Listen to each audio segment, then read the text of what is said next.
మహారాష్ట్ర పోలీసులకు ముచ్చెమటలు పట్టించాడో రేపిస్ట్. ఎంతలా అంటే సీఎం దేవేంద్ర ఫడ్నవీస్ వణికిపోయాలా. జనం సోషల్ మీడియాలో తిడుతుంటే గవర్నమెంటే షేక్ అయిపోయింది. డిప్యూటీ సీఎం కూడా ప్రెస్ మీట్ పెట్టి మరి అత్యాచారం చేసిన వాడిని పట్టుకుంటాం, ఉరిపడేలా చేస్తామని శపథం చేశారు. కానీ లాభమేంటి? నేరగాడు అంత సులువుగా చిక్కుతాడా? అత్యాచారం చేసిన వెధవ ఆచూకీ తెలిపితే లక్షిస్తామన్నారు, కానీ దొరకలేదు. అటు ఇటుగా 100 గంటల ఆపరేషన్ చేశారు. 500 మంది పోలీసులు, ఐపీఎస్ చదివిన వాళ్ళు కూడా వాడిని పట్టుకోవడానికి శ్రమించాల్సి వచ్చింది. కానీ తీవ్రమైన నేరం చేసిన వాడు దొరకాలంటే వాడే తప్పు చేయాలి. అంతే తప్ప ఎంత తెలివి ఉన్నా ఎన్ని బ్రెయిన్లు పనిచేసినా లాభం ఉండదని సీనియర్ ఆఫీసర్స్ కూడా చెబుతారు. సరిగ్గా ఇక్కడ కూడా అదే జరిగింది. మార్చి పర్ఫ్యూమ్ దట్టించిన నేరస్తుడు తన షర్టు విప్పేసి వేరేది వేసుకున్నాడు. అక్కడ నుంచే వేటకొక్కలు వాసన పసిగట్టి వెంటాడాయి. అయినా సరే అంత సులువుగా ఏమీ దొరకలేదు. మళ్ళీ నేరగాడు తప్పు చేసే వరకు వెయిట్ చేశారు. చివరకు అత్యాచారం చేసిన నీచకమైనగాడు దొరికాడు. కాకపోతే ఈ వెధవ కోసం 100 మంది పోలీసులు ఏ పని చేయకుండా వాడిని పట్టుకోవడం కోసమే పనిచేశారు. జస్ట్ ఒక వ్యక్తి కోసం డ్రోన్లు, డాగ్స్, 100 మంది పోలీసులు వెంటాడితే కానీ చిక్కలేదు. వాడి పేరు దత్తాత్రేయ రామ్దాస్, వయసు 36 ఏళ్లు. నేరాలు చేయటం వృత్తి, తప్పించుకోవటం ప్రవృత్తి. ఉదయం 5 గంటలు పూణేలోని స్వార్గేట్ బస్ స్టేషన్. కాస్త పెద్దదే ఆ బస్ స్టాండ్. ఉదయం కావడంతో జనం లేరు. ఓ మహిళ సరత జిల్లాలోని ఫల్టానికి వెళ్లేందుకు వెయిట్ చేస్తూ ఉంది. అప్పుడే రామ్దాస్ ఆమె దగ్గరకు వచ్చాడు. అక్క, ఎక్కడికి వెళ్ళాలని అడిగాడు. ఆమె ఫల్టాన్ వెళ్ళాలని చెప్పింది. అయితే ఇక్కడ ఆ బస్సు ఆగదక్క, ఆ చివరిలో ఉంది కదా అది అని చెప్పాడు. ఆ ప్లాట్ఫామ్ దగ్గర ఆగుతుందన్నాడు. బస్సు కూడా రెడీగా ఉంది. మరో అరగంటలో బయలుదేరుతుందక్క, రా అన్నాడు. అక్క అని పిలవడంతో ఆమె పెద్దగా భయపడలేదు. ఆమె దగ్గరున్న సంచి తీసుకుని బయలుదేరింది. అయితే బస్ దగ్గరకు వెళ్లేసరికి భయపడింది. ఎందుకంటే ఆ ప్రాంతంలో లైట్ లేదు. చివరి ప్లాట్ఫామ్కు దూరంగా ఉంది ఆ బస్సు. టైం కాగానే ప్లాట్ఫామ్ మీదకు డ్రైవర్ తీసుకొస్తాడని చెప్పాడు రామ్దాస్. కానీ ఆమె రానని చెప్పింది. చివరకు నేనే బస్ కండక్టర్ని, డ్రైవర్ డ్యూటీకి రాలేదు, అరగంటలో వచ్చేస్తాడు రా అన్నాడు. నేనే కండక్టర్ అన్నా కూడా భయపడిపోయింది. ఎందుకంటే మిగతా బస్సుల కంటే ఆ బస్సు చాలా దూరంగా ఉంది. అక్కడంతా చీకటిగా ఉంది. ఏదో డౌట్ వచ్చి వెనక్కి తిరిగింది. బలవంతం చేశాడు. నేను కండక్టర్ని భయమెందుకన్నాడు. దీంతో ఆమె సంచి పట్టుకొని పాపం ఎక్కేసింది. అంతే, 2 అడుగులు అలా వేయగానే నోరు మూసేశాడు. బస్సులోనే సీట్ల మధ్య గ్యాప్లో పడేశాడు. అరిస్తే చంపుతానని గొంతు మీద చేయి పెట్టి నొక్కాడు. ఆ తర్వాత బలవంతంగా ఆమె మీద అత్యాచారం చేశాడు.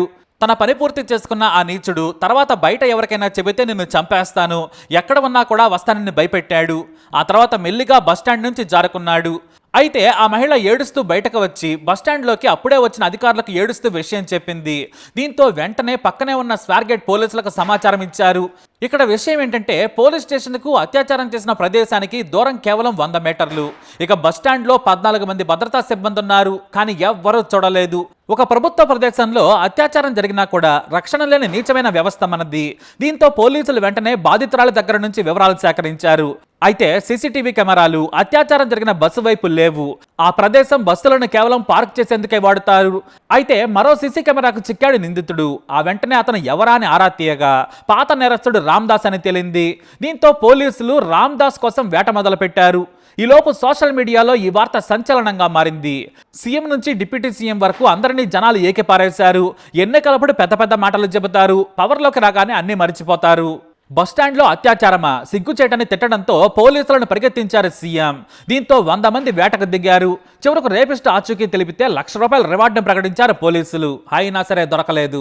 ప్రభుత్వం మీద విమర్శలు పెరగడంతో 500 మంది సిబ్బందిని అలర్ట్ చేశారు. 13 ప్రత్యేక బృందాలు రంగంలోకి దిగాయి.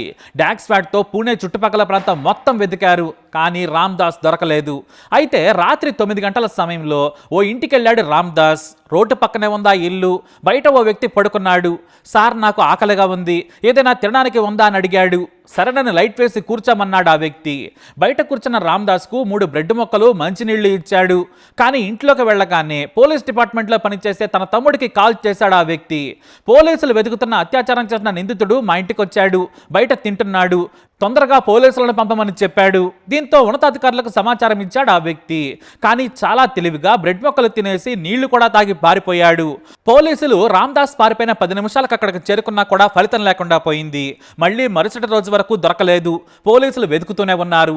అప్పటికి కూడా నిందితుడిని పట్టుకోలేకపోయామన్న బాధ పోలీస్ అధికారుల్లో కూడా ఉంది. కానీ చిక్కడు దొరకడలా తిరుగుతున్నాడు.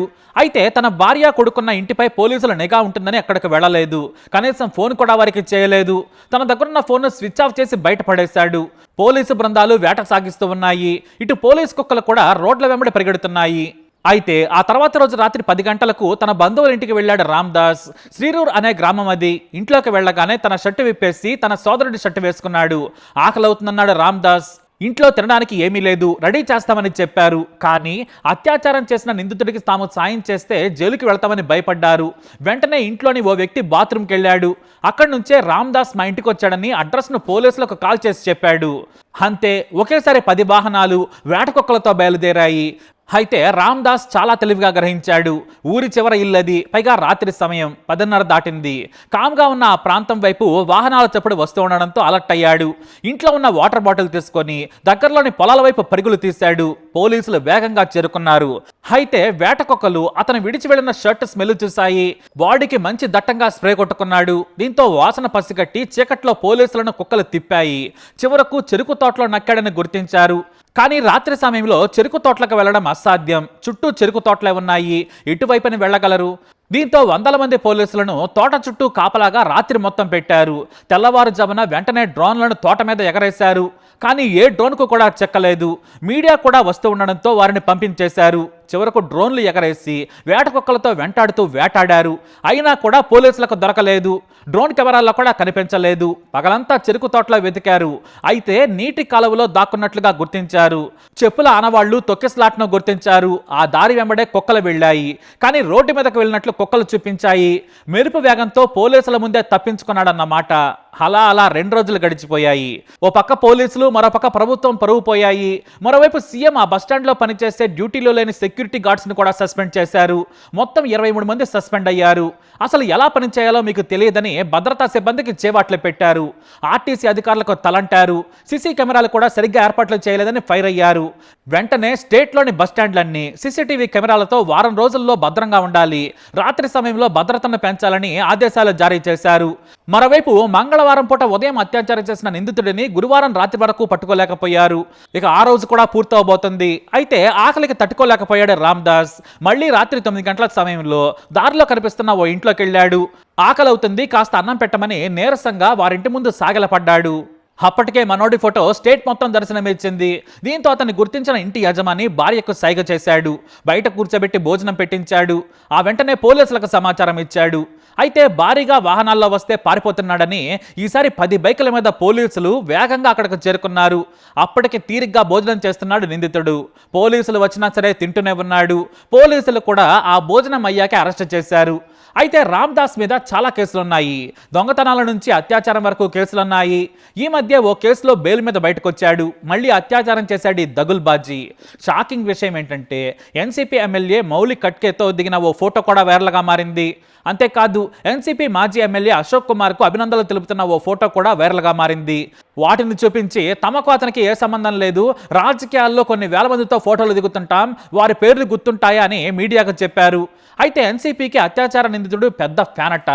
రాజకీయాల్లోకి రావాలనుకున్నాడు, కానీ తన నేర స్వభావంతో రాలేకపోయాడు. ఇక అసలైన ట్విస్ట్ కోర్టులో జరిగింది. రామ్దాస్ తన పాత లాయర్ను వాదించేందుకు ఏర్పాటు చేసుకున్నాడు.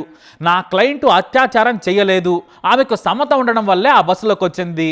లైటులు లేని ఆ బస్సులోకి ఆమె ఒంటరిగా ఎందుకు వస్తుంది? ప్లాట్ఫామ్ మీద కూడా బస్సు లేదు. ముందు ఇష్టపూర్తిగా వచ్చింది, ఆ తర్వాత కేసు పెట్టిందని వాదనలను వినిపించాడు. కానీ తప్పించుకునేందుకు ఇలాంటి తప్పుడు మాటలు మాట్లాడుతున్నారని పీపీ వాదించారు. అయితే ఆ బస్కు కాస్త దూరంలోనే ప్రయాణికులున్నారు. కొంతమంది ఊడుస్తున్నారు. ఆమెకి ఇష్టం లేకుంటే కేకలు వేయాలి కదా. ఎవరికైనా కేకలు వినిపించాయా? రామ్దాస్ నిర్దోషి, ఆమె అల్లిన కట్టు కదా ఇదంతా. డబ్బుల కోసం తప్పుడు ఫిర్యాదు చేస్తుందని వాదనలు వినిపించారు. కానీ ఏ మహిళ కూడా అత్యాచారం జరిగిందని బయటకు వచ్చి చెప్పుకోదని నిందితుడిని రిమాండ్కి తరలించింది న్యాయస్థానం. ఈ నీచుడికి భార్య కొడుకు ఉన్నారు. కుటుంబ సభ్యులు అతన్ని వదిలేశారు. అయితే ఈ అత్యాచార నిందితుడికి ఉరిశిక్ష పడేలా చేస్తామని ప్రభుత్వం చెప్పింది. అలా మహారాష్ట్రను మొత్తం అల్లాడించాడు ఈ దుర్మార్గుడు. ఎట్టకేలకి ఇప్పుడు చెప్పకూడదు తింటున్నాడు. మరి ఇలాంటి వాడికి ఏ శిక్ష పడాలి? మీ అభిప్రాయాన్ని కమెంట్ ద్వారా తెలియజేయండి. వీడియో అప్డేట్స్ కోసం మా ఛానల్ ఫాలో అవ్వండి. అలాగే తప్పకుండా సబ్స్క్రైబ్ చేసుకోండి.